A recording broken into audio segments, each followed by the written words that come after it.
The Alex Belfield In Conversation podcast with daisymedia.co.uk. Hi, I'm Noel Edmonds, and you're listening to a man who is a broadcasting legend, a TV sensation, a show business genius. This jingle, it is for Terry Wogan, isn't it? Alex Belfield. It's Alex Belfield on your favourite local radio station, and we're here with two massive stars. Firstly, Robert Plant, how are you? I'm fine, if you like that sort of thing. Is it plant or plant? Well, my mum used to say plant, but she's from the Black Country, so it should be plant, really, I think. All right, we've also got Alison Krauss. How are you? I'm doing good. It's lovely to see you both, and you've come up with something remarkable. Who'd have thought that you've made a brilliant, innovative, new, original kind of album with somebody that you just wouldn't expect, Robert? Congratulations. Pardon? Yeah. Well, you know, the thing is, when you're around people with so much kind of charisma and joy, it wasn't even a gamble. It was a plan that we had because we met a long time back, Alison and I. We did a little bit of work together, and we knew we had some potential there. And I went over to Nashville, and I was sort of engulfed in a real good atmosphere, encouraging, and it just allowed me to take on a role that I may never have gotten anywhere near otherwise. You know, it's very, very endearing and hospitable, and also I learned a lot of stuff from Alison. She was a great teacher, and she helped me into this world. Alison, everybody tells me you're a genius. That's lovely, isn't it? It's very nice, but very untrue. I don't know where you heard that. It's been an incredible experience, mind expanding. I feel like, I look at music differently now than I did. I've kind of had one way of approaching it, kind of meticulously and with a lot of intent. And this was kind of about something else. This was, what are you going to do in this moment musically, which was, very different than what I'm used to. And I think it's a great thing to learn. And I don't know how I made it this long without that learning experience. And I think, that I really wasn't... I have a better musical mind now, thanks to this. You're both well established in your own rights. You're both critically acclaimed for what you do, but you're not necessarily acclaimed together. The press universally have been remarkably supportive of this album. Do you worry about that at this point, Robert? Does it matter? What mattered was day 4 in the studio, because we said we'd give it 4 days to see whether or not we actually did have something that was genuine and had intent. And that fourth day was every review that I could ever have in my whole life, because we got it. And, I've been cajoled and I've been venerated and cast aside a million times. So in some respects, it doesn't mean a thing. On the other hand, we've had such a ball doing this with such great people around us and incredible musicians, that it is to get a reflection like that, where people actually do get it, despite all the cliches, despite all the comparisons, and bringing history into it. I think it is. It is. I'm pretty proud of it. I know my family are. I don't know whether you're going to take this as a compliment or an insult, but listening to the CD, I hear several different voices. Was that intentional with this album, that you were trying to bring out something different in yourself? No, because you think the song dictates, at least to a large degree. You have to tell a story. And if the story is a story which is tender, you don't have to go too far back into Led Zeppelin or my solo career to find that a tender theme needs to be dealt with properly, and that's what you do. And likewise with Alison, with things like, let your loss be your lesson. She got sassy and kicked up and went, and that's what you do. You're a singer. You tell the story, and that's what it's all about. Tell me about bluegrass. This is a concept over here that some may not have heard of. Describe your music for those who haven't heard you. Gee, I grew up in Champaign, Illinois, and it was a college town where there was lots of different types of music around. And I got very much into traditional fiddle music when I was about 7. And within that town there were a lot of country musicians and farmland, and people had a real appreciation for country. And I met a guy who was very much into bluegrass, who was also studying to be a musicologist, who then gave me a lot of recordings on acoustic music. He was also a huge fan of the Beatles.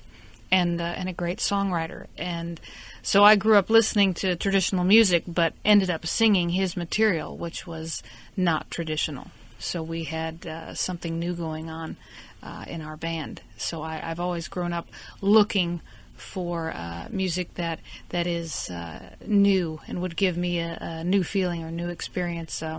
I love the way bluegrass is put together, where it's people singing together, very much a band situation, and not about one person being showcased. It's about the sound of the whole ensemble. I hope I'm answering your question. I almost don't remember what it was. I talked so much. Let me at it. Let me at the microphone. I can't stop. Stop me. I like it when she does the things about gardening and natural. We had a tough time promoting this. I mean, you can tell it's been very, very serious, and we're very studied and incredibly. Are you having fun with your career now? Because when you start out, I presume you've got a lot to prove, and you need to be successful, and then you've got a lot of people who are around you wanting to make money out of you. At this point in both of your careers, are you able to go, actually, I want to do this for me regardless of success or other people? Was that the point of this project? Hey, since 1967, I've done everything I've ever been involved in has been about myself or the people I've been working with doing it for themselves. The fact that it caught on and became wildfire is just absolute good luck and some pretty good music. But there's nothing, you don't follow any route or path, you just go. The gift is there, So there's a lot of luck involved to be found and to be listened to. It ain't about, I suppose it's just not so luck so much as happenstance, I mean, so many things that I've done, especially recently, with Strange Sensation and being in the Sahara with the Tuareg, that sort of thing is mind expanding without the drugs. It's like incredible. And then to take the chance that Alison said, yeah, okay, let's try it with T-Bone, and let's try it. And to find that it sounds like this, for all the humor that we may be employing in this conversation, it's only because we're, completely crazed from talking about it. But if you listen to it, the intention is so mutual and on it. It's really quite, it's panoramic sound, One of the things I always found fascinating with a new album is your judgment in knowing that a song is good. How do you know that it works? Because presumably it's just your opinion against someone else. Do you have an instinct to go, that's a great line, that's a great melody, that's a great harmony? How do you put your songs together? If you relate to it, if it speaks to you, if it's inspiring and you're telling the truth, that's what makes it good. So what's the process? Is it words first or music first? I don't write. I can edit a tune. If it doesn't, if it's close enough to something that I love, I can edit it and make it into something that I do love. But as far as writing, I really don't. So I'm interpreting somebody else's story, and it's the same thing if I'm telling the truth. I don't want to get too airy-fairy with you both, but if you haven't got a connection between you, is it impossible to make a great record? Can you fake that kind of unity that you have with the two voices? Boy, that is a good question. That's one of the best questions I've heard, actually. I don't know the answer because I'm really so into working with Alison that I don't know what it would be like to fake it. I think we've been so open with each other as people, and the sense of humour and the sort of diligence that it's real. So I haven't ever actually worked with another vocalist anyway. I don't know. Alison has. She's worked with... there's got to be some incredible pairings of where personalities didn't click. There has to be, and maybe that adds to, a passionate sound or something. The Everly Brothers would never really... They used to... But they were brothers. You can't count that. Yeah, I suppose so, yeah. No, but really, Yeah. But they didn't speak for ages. But they sang. Yeah. They hated each other so much. But that's very interesting. Can you fake it? I guess people do, yeah. Oh, yeah. Yeah, and it works out fine. I can't stand you, I'm leaving. But first, let's cash this check. Okay. No, but Yeah, they do that. I know people who do that. I'm old enough to have looked down on people who are now legends in their own lunch break, and they don't like it. I want to ask you about your fans, the Zepp fans. How are they going to regard this album? Do you think this is something that is going to change you forever, or are you happy to still do both? Well, that's as bad a question as the other one was good, really, in as much as... Thanks. Don't sugarcoat it. Yeah. It doesn't matter. it just doesn't matter. I love everybody, and you know, it doesn't matter. You just sing songs and you keep going, and people who like Led Zeppelin in 100% will like at least 75% of this if they're open enough for it, and if they're not, they're not. It doesn't matter. It's just for us and for the musicians and T-Bone and the people who support the whole thing. This is not about world domination. This is just about great kick-ass music, you know. But are you surprised then by the response you've had from the media, that they're so surprised that you've brought this out? Because it is so different and unique and good. Often when people go to something else, it's never as good as you remember. So to get number 2 in America and number 2 here this week, I mean, it's remarkable. Yeah, but why aren't we number 1? That's what I want to know. Oh, no. But do you really feel like... I saw Don Henley last night. He's not happy being number 1.